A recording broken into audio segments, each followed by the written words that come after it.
இன்னைக்கு நீங்க பாத்தீங்க அப்படின்னு சொன்னா, இப்போ சமீபத்தில் வந்து ஆசிரியர்கள் படிச்சிருக்காங்க. அசார் அப்படின்னு சொல்லிட்டு ஒரு ரிப்போர்ட் வந்திருக்கு. அந்த ரிப்போர்ட்ல என்ன சொல்றாங்க அப்படின்னா, தமிழகத்தில் இருக்கக்கூடிய 8ஆம் வகுப்பு படிக்கக்கூடிய குழந்தைகளுக்கு 2ஆம் வகுப்பு தமிழை படிக்க தெரியவில்லை அப்படின்னு சொல்லிட்டு சொல்றாங்க. அப்போ தமிழ் எங்கே போய் கொண்டிருக்கிறது?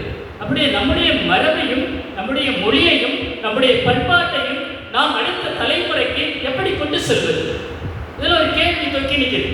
அப்படி என்றால் நாம் அடுத்த தலைமுறைக்கு இந்த நிகழ்வுகளை என்ன செய்ய வேண்டும்? இப்போ இங்கே இருக்கக்கூடிய எல்லாத்தையும் பார்த்தீங்கன்னா எல்லாம் தலைநிறைச்ச ஆட்கள் தான். கருப்பு முடியலாருங்க யாருமே இல்லை. ஒருவேளை இருந்தீங்கன்னா ஒரு டயட் இருக்கலாமா இருக்கும். ஆனால் யோசிச்சு பாருங்க, அடுத்த தலைமுறைக்கு இதை கொண்டு செல்வது எப்படி?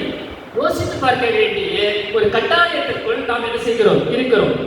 அடுத்த இன்னொரு பாட்டில் என்ன சொல்றாரு?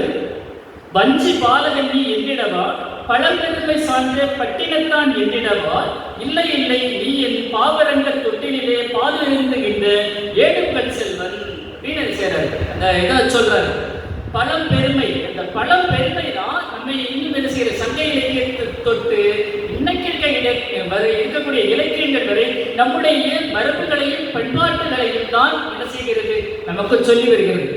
அதே மாதிரி சிறக்கோட்டம் மரக்கோட்டம் அப்படின்னு சொல்லக்கூடிய ஆக்கிய கொண்டை தொண்டை சினந்தடித்து பகைவரையும் விடுவித்தான்.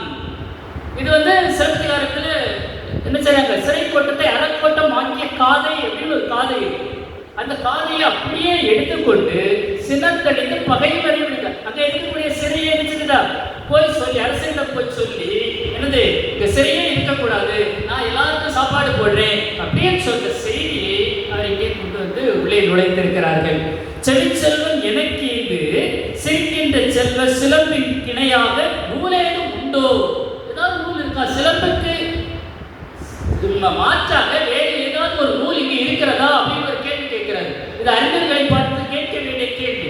ஒருவேளை திறனாய்வாளர்கள் அதை பற்றி திறனாய்வு செய்ய வேண்டும். ஆனால் நம்முடைய பண்பாட்டையும் கலாச்சாரத்தையும் சொல்லுகின்ற அந்த பண்பை என்ன சொல்றாரு? சிலம்புக்கு இணையாக ஏதேனும் நூல் உண்டோ அப்படின்னு கேட்கிறார். நூல் இருக்கா? நீங்க தான் சொல்லணும். நம்ம சிலம்பு படிச்சிருக்கோம், நிறைய காப்பிய இலக்கியங்கள். அதனாலதான் இதை என்ன சொல்றாங்க? முதல் காப்பியம், தமிழினுடைய முதல் காப்பியம் அப்படின்னு நம்ம சிலப்பதிகாரத்துக்கு அடைமொழி கொடுக்கிறோம். ஆனா அதுக்கு அடுத்ததா நமக்கு சீவக சிந்தாமணி இருக்கலாம், விளையாமணி இருக்கலாம், குண்டாலங்கி கேசி இருக்கலாம், ஐந்து காப்பியங்கள் இருக்கலாம். ஆனா சிலம்புக்கு இணையாக எந்த நூலும் இல்லை அப்படின்னு சொல்லக்கூடியதை வைக்கிறார். அடுத்த ஒரு லைன்ல பாருங்க, கணியன் பூங்கன்றன் போல் யாரும் ஊர் என்று கவிநயத்தம் கொண்டாய் நின் கவிதை வள்ளல் மாந்தர். அப்ப சங்க இலக்கியத்துக்கு பிற அப்போ ஒவ்வொரு இடத்துல இருக்கோ, அப்போ எவ்வளவு படிச்சிருந்தா இதை எல்லாத்தையும் ஒரு இடத்துல கொண்டு வந்து உள்ளடக்க முடியும். அதுதான் இங்க சொல்றாரு. கணியன் பூங்கன்றனுடைய வார்த்தைகளை எல்லாம் இங்கே கொண்டு வந்து சேர்க்கிறார்கள். இசை தமிழால் செய்த எங்கவினை தொட்டிலே செங்கியிலை ஆடுகவே அப்படின்னு சொல்லிட்டு பாடுறாரு. இசை தமிழ், இசை என்ன தொட்டில் இப்போ யாருக்கு இந்த பெண்களுக்கும் எனக்கு தெரிஞ்சு தாலாட்டு பாடுறதுக்கே தெரியும். எல்லாம் கேசட்டை வாங்கி போட்டு என்ன அது நேரடியாட்ட தொட்டில் இல்லை, எல்லாம் குழுக்கக்கூடிய தொட்டிலாம் வந்தாச்சு, ஸ்பிரிட் தொட்டில் வந்தாச்சு. அப்படி இருக்கக்கூடிய என்ன செய்யறாரு? இசை தமிழ் முதல் நம்முடைய தமிழ் எது அப்படின்னு கேட்டா இசை தமிழ்ல என்னது நாட்டுப்புற வடிவம் தான் முதல் வடிவம்.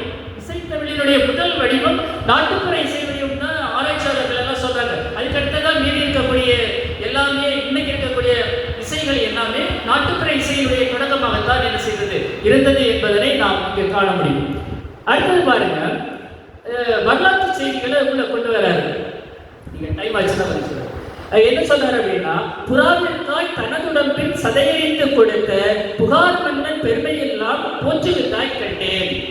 புறாவுக்கு சிபிச்சக்கரத்தினுடைய வரலாற்றை ஒரு லைன்ல அப்படி சொல்லிட்டு போயிடுறாரு. இதை படிச்ச கிடைக்கிற குழந்தைகளுக்கு இந்த கதையை சொல்லிக் கொடுத்தா ஒருவேளை முந்தின தலைமுறைக்கு தெரியுமா இருக்கும். அப்ப சார் இது ஒரு உரையோட எழுதும், உரை சேர்க்கப்பட்டா இன்னும் நம்முடைய குழந்தைகள் படிப்பதற்காக என்ன இருக்கும், அனாயாசமாக இருக்கும் என்று நான் நினைக்கிறேன். அடுத்த லைன்ல பாருங்க, புதல்வனையே வதம் செய்த புகழ்வேந்தன் கண்டேன். புதல்வனை வதம் செய்தவர் யாரு? இன்னைக்கு பிள்ளைங்கிட்ட கேட்டா நமக்கு சில ஆசிரியர்களுக்கே தெரியாது. புதல்வனை வதம் செய்தவர் வீதி விடங்கனை அடித்தருவில் போட்டு கொண்ட மனிதனி சோழனுடைய பரம்பரையை சொல்லுகிறார். இப்படி ஒரு பரம்பரை இருந்தது என்று நம்முடைய குழந்தைகளுக்கு யார் சொல்லிக் கொடுத்தோம்? நம்முடைய இந்த தலைமுறைக்கு இதையெல்லாம் கடப்பாடு நமக்கு இருக்கிறது என்பதனை அவர்கள் உணர்ந்திருக்கிறார்கள். ஆகவே அந்த செய்திகளை எல்லாம் இங்கே கொண்டு வந்து செய்கிறார்கள்.